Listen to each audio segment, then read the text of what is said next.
Hello everybody and welcome to the Human Echoes recap for Better Call Saul Season 3, Episode 4. This one's called Sabrosito. I think I pronounced that correctly. As a gringo with no Spanish, I'm not real good with the bilingual aspect of this show. Fortunately, it's subtitled for me. I actually did a little bit of Googling on Sabrosito to figure out what it meant. Obviously, in the context of the show here, it's the name of the little ice cream guy that Hector brings to his boss in the first opening scene, which we'll talk about in a second. But it also means flavorful or tasty, and apparently there's an alternate meaning of this as well, which is sort of big cojones, like I'm all bull in the china shop kind of guy. That may have been a mistranslation. It was one of the listed definitions of the word in one dictionary that I was able to find, and if it is, I love that. I love it when they find words that can mean different things when any time, not just this show, but anytime I'm consuming something, reading a book or a story or watching a show, and there are multiple levels to the meaning of the title, that tickles me a lot. Makes me wish I was bilingual, but I'm not. Took Latin, forgot most of it, not useful in everyday life. But to kick into the episode proper, we start off with a flashback to something that we saw in Breaking Bad, a setting that we saw in Breaking Bad, which I was impressed that they were able to get back to. I'm very interested to listen to the Better Call Saul Insider podcast and hear the details of how they went back to this specific thing. Is it something they had to build? Were they able to go back to whatever house has this specific pool? Just the logistics like that interest me, and it does seem to be, not only is it the same location, but they really use a lot of sort of matching shots that we saw in Breaking Bad, which I will admit I did not remember off the top of my head. I read a lot of you guys on Reddit and whatnot talking about the episode and mentioning that they've matched up a lot of things from what we saw of this place in Breaking Bad, and it's that attention to detail that's just, I mean, it's all throughout the show. Like, for real, they just work so hard to make every little thing work right, and it's pretty great. Of course, the meat of the scene is that we have Hector. He's trying to set up a distribution chain. He has this guy Jimenez, who I believe is the driver that we saw at the end of the previous episode getting collared. This is a flashback, and so here we have Jimenez coming to meet the big boss of the cartel, or at least one of the big bosses. There's a lot of layers in these. Maybe this guy has somebody else to report to, but he's higher than Hector. Don Eladio, again, pardon my pronunciation, I'm sure it's not how they had said it in the show. That's how I wrote it down. And he has this plan to set up this ice cream truck distribution thing. This guy says, hey, they never check me at the border. It's cool. We can get things in here and not have to worry. And Hector says, oh man, I've got this place. I named it after you, the Winking Greek. Aren't you proud of me? And you can tell, matching between present day Hector as we see him later on in the show and that this is quite a bit younger version of Hector here at this pool. And it's interesting, he seems to be doing pretty well here with Don Eladio. He's got his briefcase full of money. He's got the rolled up 20s or hundreds or what, like a lot of money. He dumps it out, and I would not be unhappy with that paycheck if somebody brought it to me. I would be really think that was pretty cool. He brings his cool little ice cream headed guy. There's some cool tension between, everybody sort of asserting their dominance. Don Eladio asking the lowly truck driver, do you think this looks like me? And the guy's like, no, maybe. One of those places where there's never a right answer, but the guy just wants to prove to you that he can, whatever you say, he's better than you. And it seems to be going pretty well for Hector until this other guy shows up. Bolsa, his name is. And he comes in, and he's got a little gift for Hector too. He's got a little Los Pollos Hermanos shirt, and he's got a lot of money. And you thought it was a lot of money when Hector rolled in with his rolled up, $100 bills and the rubber bands around him and dumped them out on the table. And I love the way that Don Eladio treats the money too. Like a whole, like, many thousands of dollars of stacks of money rolls off the table. He doesn't even notice. Just like, whatever, scatters it all over the place. But this guy comes in with this money from Gus and the t-shirt with the Los Pollos Hermanos. And of course, it's a lot more money and it's all wrapped up nice. And Hector is not the most thrilled about this. And I love Hector in this situation because 90% of the time we see Hector as this sort of the Don, right? The guy who's at the top, who wants to be in charge, who is the master of his own destiny. And here he is, he's got a little bit of that. He's had a taste of that in this scene, but now he has to deal with the fact that Gus is outshining him. And Gus isn't even there, right? Gus didn't even come to gloat about how much money he had. Hector brought his own, like, he came personally with his offering. Gus sent a lackey with this massive amount of money. There's just so much power play going on here that it tickles me so much to think about all these guys, like, essentially, metaphorically measuring their penises against each other, like, mine's bigger. And they actually have the sequence where the Don Eladio is talking to the little ice cream guy, the Sabrosito, about how much bigger Gus's offering is than Hector's, in putting it in terms of, like, his is cute. Yeah, Hector, yours is cute. Right, yeah. Layers of meaning. Wonderful stuff there. The other thing that interests me is that obviously Gus is already set up here. He has the Los Pollos Hermanos.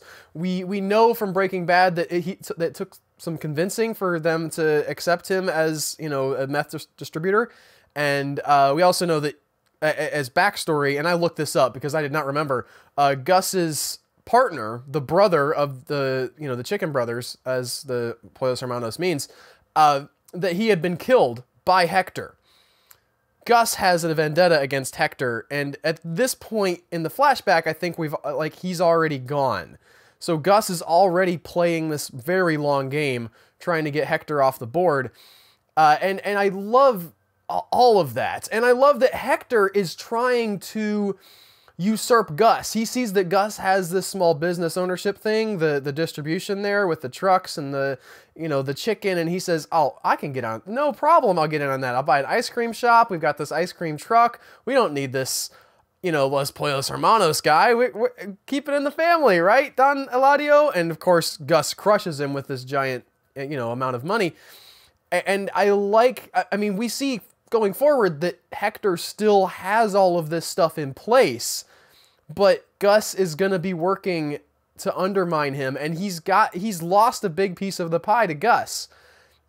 All of that stuff. Again, this is it's one scene, and it's not a short scene, but it's not the most important part of the show. But to me, there's so much history and politics and power play here that you really think about all of the stuff that they're setting up. And of course, speaking of setting up, the fact that Gus had set up these ice cream places, the one ice cream place, because I think the other great thing is that Gus is actually a good businessman. I don't think the Winking Greek is going to, and I might be wrong about this, but it doesn't seem like it's going to turn into like a really successful chain where Los Pollos Hermanos probably would it be relatively lucrative for Gus, even if he was not in the drug business. But we see that this ice cream place that Hector set up all these years ago as this hub of distribution is now being shut down because of what we saw last week, right? Mike shot the shoe. It was meth, as it turned out. I thought it was cocaine, powdered white stuff. I don't know. I don't do drugs. But he got the border agents to be onto the ice cream truck. It wasn't just the truck, as it turned out. They put two and two together and said, hey, where's this truck going? Maybe they've got stuff. And the DEA hits the Winking Greek and takes out Hector's, one of Hector's biggest pieces on the board of this game. Great transition here as we're watching, you know, because it is Mike's operation, he's sitting there following up, making sure, you know, watching how things go down, and he gets a call from his daughter-in-law, who you'll recall from last season, I believe, had manipulated Mike, I think is maybe the right word. It's interesting because if you may have forgotten, it sort of wasn't super fresh in my mind. Her whole deal last season was Mike had moved her out to Albuquerque. He put her in a house. It was a pretty nice house, but she wasn't satisfied with it for whatever reason. And Mike, she comes to Mike with this sob story about like, I heard gunshots and, you know, it's not safe around here. I'm not safe for our, you know, I'm not sure about the safety of our granddaughter, your granddaughter. And Mike knows that it's a lie, but also feels obligated to her and maybe a little bit uncertain about what she might do because she knows what he's done and who he is for real and what his actions were as a crooked cop before. So with a lot of layers there, partly because of love and I think just a little bit because of fear, Mike, you know, it has been doing a lot of stuff trying to get her a new place, and she's calling him from that house. You know, she says, oh, the movers, it was great. You know, we got in, you know, it was okay. Why don't you come over for dinner, for lasagna? And Mike is hesitant to go, but he does end up going. And there's not a lot to this scene as far as plot-wise, but I do think it's interesting to see Mike becoming uncomfortable with who he is and what he's becoming. He doesn't feel right being here. He's sort of giving into the pull of this criminal side a little bit more. He really enjoyed giving it to Hector, and maybe I'm wrong here, but I don't think he's 100% settled back in with being with his granddaughter. He still feels some kind of guilt. He still doesn't feel like he deserves this. I think I'm reading way too much into that. Maybe he just didn't want ice cream, you know, but it seems like that there's, you know, still a lot of turmoil under the surface for Mike. And I'll get into that later when we talk about some stuff he does for Jimmy, but the fallout for the ice cream store hit is, of course, that Hector knows that Fring is behind this. He knows that Fring has it in for him, and Fring does have it in for him because of, you know, what happened. Well, I say that. That was my assumption at first coming into the scene. Now, as the scene unfolds, we do find out that Hector is just going to muscle Gus into, you know, making some room in his supply chain for Hector's product. But it feels like that Hector knows something, or that he very heavily suspects that Gus is in this, because he could have low-key gone to Gus, said, and made this same, essentially the same push, right? He's got the same amount of power either way, but he has to make this show, right? Again, it's the dick measuring contest. He has to, like, pull all his powerful guys, including Nacho, by the way, put him in the, you know, standing around the dining room of the Los Pollos Hermanos and say, you know, just eyeball the customers. Really puts the assistant manager through the ringer. Poor Lyle goes, you know, just does his, like, lights up the cigar. He's like, I want to talk to the manager. In the middle of the store, the guy's like, 'cause there's no smoking. Walks behind the counter.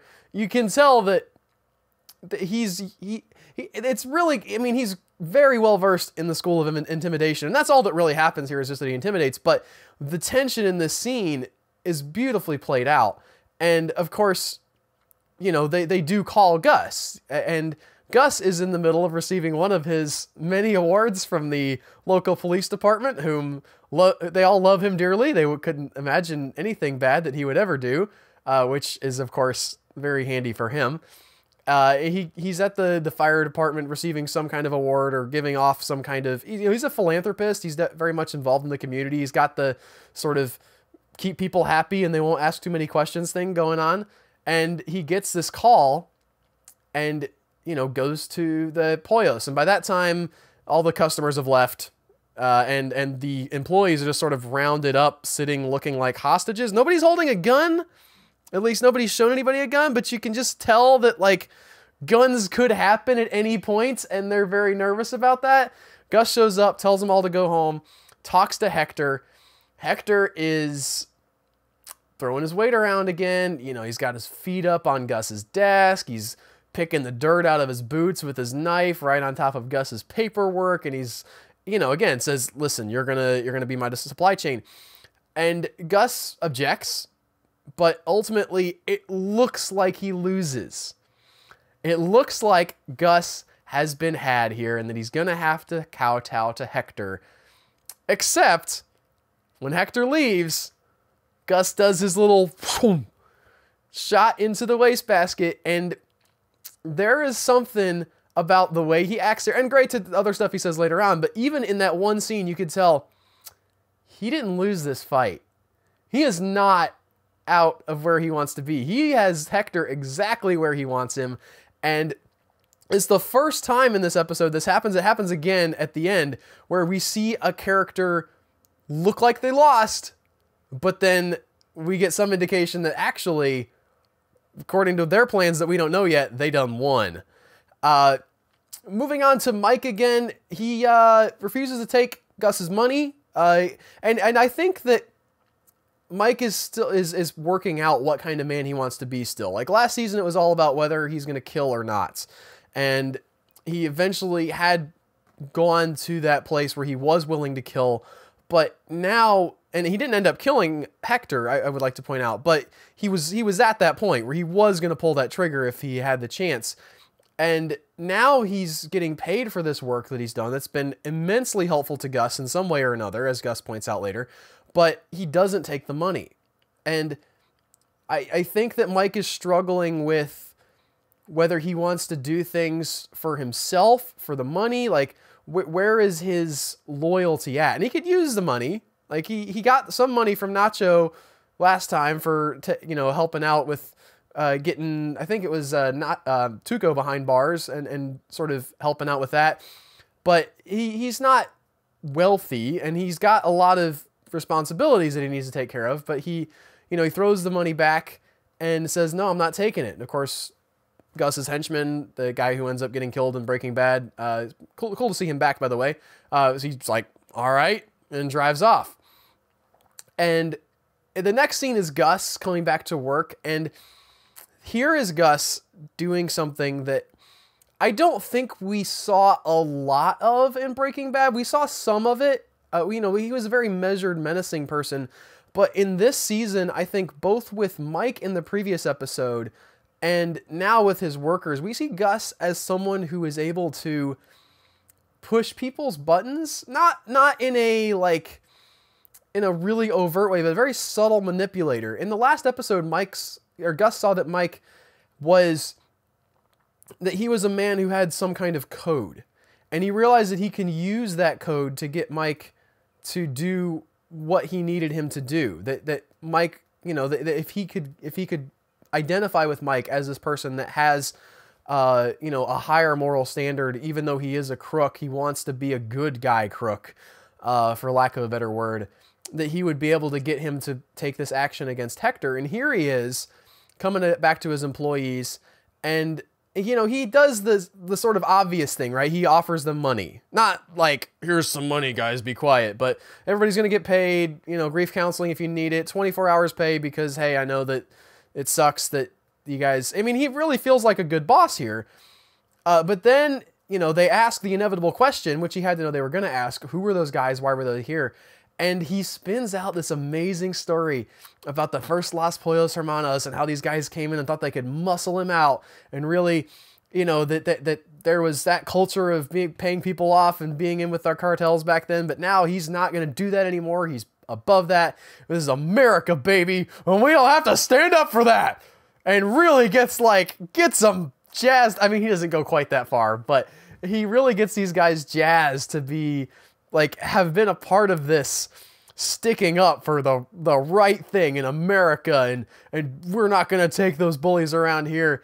And it fits in with Gus's personality and the way he is, right? But it's still so brilliant.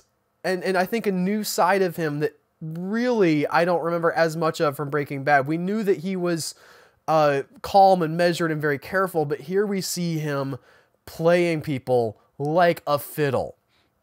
Speaking of playing people like a fiddle, Kim on the phone Always great to see a Kim phone montage. Not as good as the one we got last year with the her calling up and trying to get work elsewhere from Mesa Verde and drum up her own business, but or maybe just drum up clients from not Mesa Verde. I'm sorry, HHM. But here she is on the phone calling people, and immediately it's apparent she's trying to figure out who is going to fix Chuck's door. Which handyman service in the phone book. She goes down through alphabetical order. Who is it that Chuck has called to fix his door because the door is broken? And she gets the information. She brings it to Jimmy. Jimmy's like, I got a guy. The creme de la creme, baby. And of course, we know who that is. It's Mike. Mike goes into Chuck's house, posing as the repairman, does a great bit of manipulation with the power tools. Great, you know Mike. Great Mike stuff. And really, but subtle. Like, he knows how to play people too. He's a little bit more on the nose with it, but he very much comes across as this handyman guy. And we find out that he is using this, battery operated tool that Chuck is terrified of. He manages to not get Chuck to, Chuck eventually is like, no, just use non-power tools. And Mike's like, I'm going to be here for 2 days with no power tools, dude. And kind of plays up the dumb handyman guy. And then Chuck's like, it's not worth fighting. I'm just going to run away upstairs and hopefully the radiation won't kill me. And Mike keeps the drill sound going, and he's taking pictures for Jimmy. For what purpose? I don't know exactly what yet. It seems obvious from Jimmy's reaction going forward that he wants to make Chuck look crazy and unstable. I don't know who to he wants to make him look that way. Because it's not, I don't think it's going to help him at the bar, but we'll see. The best part about this, though, is the follow-up where Jimmy's in the, in the restaurant looking at the pictures, and Mike talks about the door. He asks Mike, did you do a good job? Because if he calls the repair people, they're going to be, the jig is going to be up. You better have done a great job. And Mike says, it's good. I did a good job, and it's nice to fix something for once. And it's just that one little line, but you really see inside of Mike's heart with that line, because he doesn't want to be, he's smart, right? He's a smart guy. He could be fixing stuff. He could be out there doing good, but he can't, like the life that he's in and keeps pulling him in, and he can't escape that gravitational pull. And to follow it up, we see him in his booth later on as Gus is coming to talk to him. He's reading a handyman magazine. And Mike, as this guy who wants to fix something, who wants to be something else but he can't be, is a really great mirror of what we saw a lot from Jimmy in the first 2 seasons. I think somewhat still, but Jimmy has sort of dropped the illusion that he is 100%, like he's not ever going to try to do the right thing. If it suits him, he's going to go crooked. But, I mean, he has his good business. He's got his elder law practice, and he's not trying to cheat people with that. But he's stopped seeing himself as someone who can be moral, if that makes sense. And Chuck is, not Chuck, Mike is in the same place where he's, he knows that he's a crook, but he wishes that he didn't have to be. And maybe it's sort of a mirror situation, because Jimmy was a good guy, but really didn't want to be. And Mike is a bad guy, but he would rather not be. He knows he can't. He knows he can't escape being a bad guy, but there's a part of him in his soul that would love to, just fix stuff. He talks to Gus, and Gus comes up and says, hey, why'd you not take the money? Mike's like, listen, personal business. I just wanted to do it for myself, essentially. And Gus, again, as I mentioned earlier, says, well, you helped me out a lot. Brings up the possibility of them working together. Mike doesn't shoot it down, doesn't jump at the opportunity either. And then we get a moment at the end of this scene that I think is very telling, especially going forward for Gus.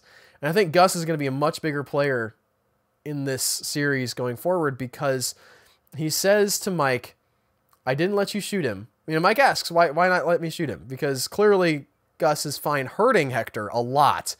And he says, I didn't let you shoot him because shooting him is too good. We need to make this guy suffer. There's this vendetta that Gus has against Hector. he killed his partner. There's speculation online that, I think it's Maximilian is the name of the guy, Max, who was the chemist who worked with Gus, that they were close, like, romantically.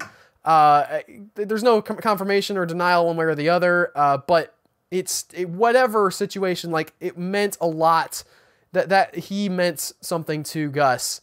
Max did, and the fact that he's dead now, Gus is not going to let go. And he's been playing, I mean, we can tell that Max is already dead, I think, at the time of the flashback sequence that we see at the beginning of the show. And that is a young Hector. Gus has been setting up these pieces for a long time. Like, he's not going to sacrifice his revenge for his success, which I love about Gus. I love that he says, all right, we're going to build a business. We're going to do it right. Like, we're going to just deal with the fact that Hector's a part of our life for now, because that's what I need. And, you know, the fact that he killed my friend really grinds my gears, but business is business. But business is set up. Business is booming, and now Gus can finally make his move. Now, after all these years, he finally has the pieces in place, and he is gonna make Hector suffer.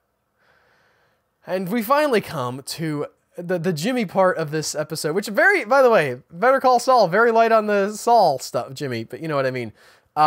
Very, very light on the Jimmy McGill side of things. It's very heavy on the B plot, which I loved. I mean, it's great that we went there. I think it's organic. They're not afraid to let Saul Goodman, let Bob Odenkirk be sort of second fiddle for an episode. You know, Bob Odenkirk, and is not like throwing his weight around like, I only got like 15 minutes screen time. What's that? They're playing this out exactly the way they should. But we do get back to the A story with Jimmy, Kim, Howard, and Chuck coming into the room. In the establishing shot of the room, Jimmy's in there first. And, you know, you have the camera right up there on the fluorescent lights. You have the bzzz, the buzzing. Probably you guys should get that changed, you know, or get the fixture changed, because it's not supposed to do that all the time. But, you know, the very obvious presence of electricity here that we know Chuck hates. Howard comes in, shuts the lights off. We have just a sunlit, I mean, probably it's a set, right? But, you know, lit from natural lights from the perspective of the story, beautifully lit. But I love when Chuck's around and they get to play with the natural light concept. It's a lot of fun. And they're there to finalize this pre-prosecution deal thing. I forget exactly what the word for it. PPD is the acronym, though, about that Jimmy is going to do, that Chuck has made him do. That he's written up a confession of all the things that he's done. And there's a great little back and forth of how much are we willing to give up. Chuck wants him to specifically mention the tape, and Jimmy's going for a more vague, like, damaged some property. They sort of meet in the middle. They do not mention the tape specifically. I don't know how important that's going to be to the story going forward, because I don't know legal stuff, and I really don't know about what, like, a bar hearing is like.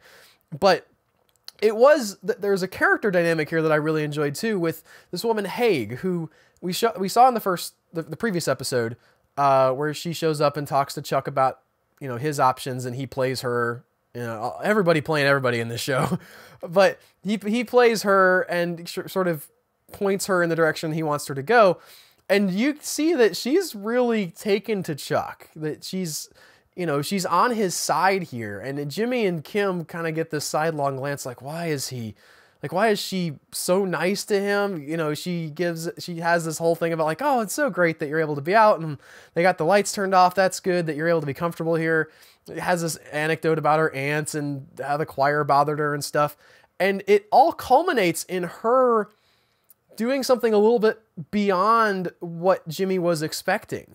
You know, this is a scene where Jimmy has an agenda in mind. We don't know what it is yet, but he's got to play. You know, he's there. He's going to sign the documents. He's going to make the BS changes that Chuck is going to complain about.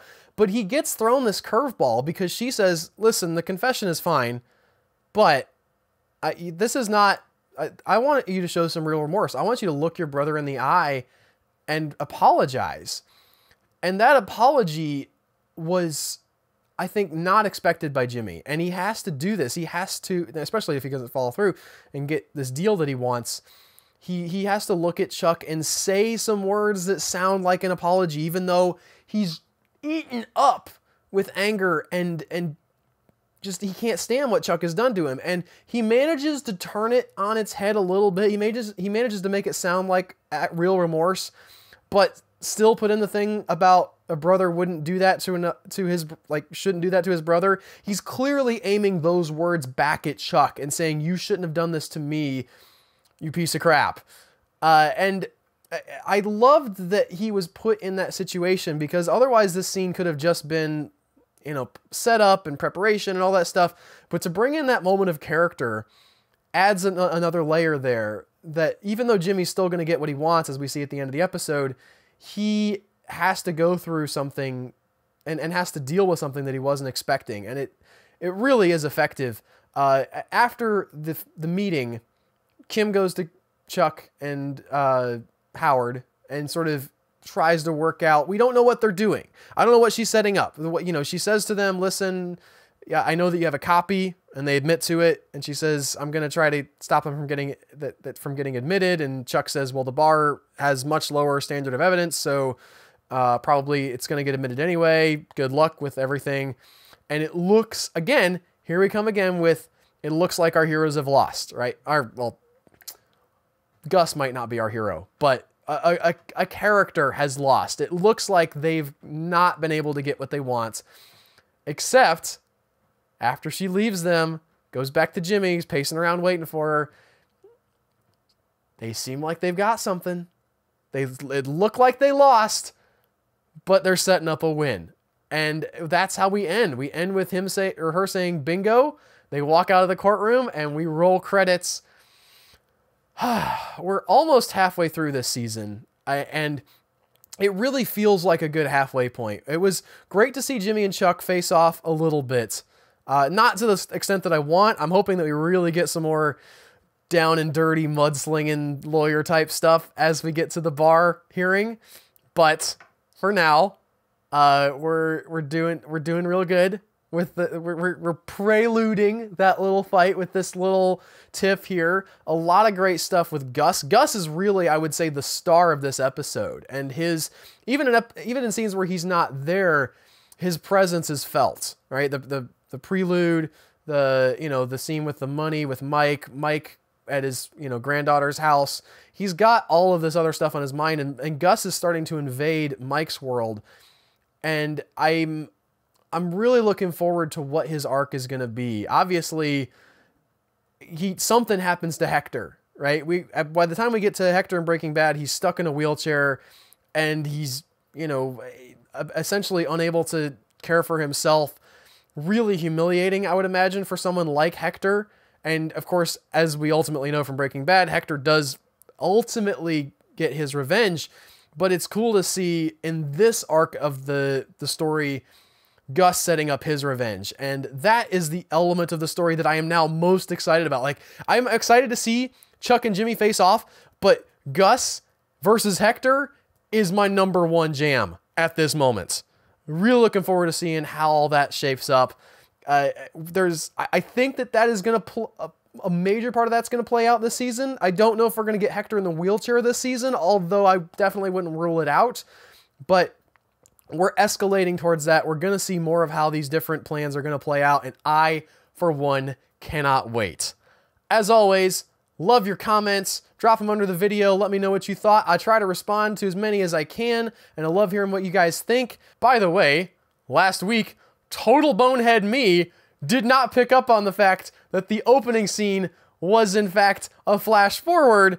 It's probably to Breaking Bad times, and that the shoe that was on the telephone wire was the one that Mike puts there at the end of the episode. That went whoosh right over my head, and y'all guys pointed it out. I appreciate that so much. If there's anything else I've missed, I'm sure you'll let me know in the comments. And until then, I'll see you next week with another episode of the Better Call Saul recap. Take care, guys.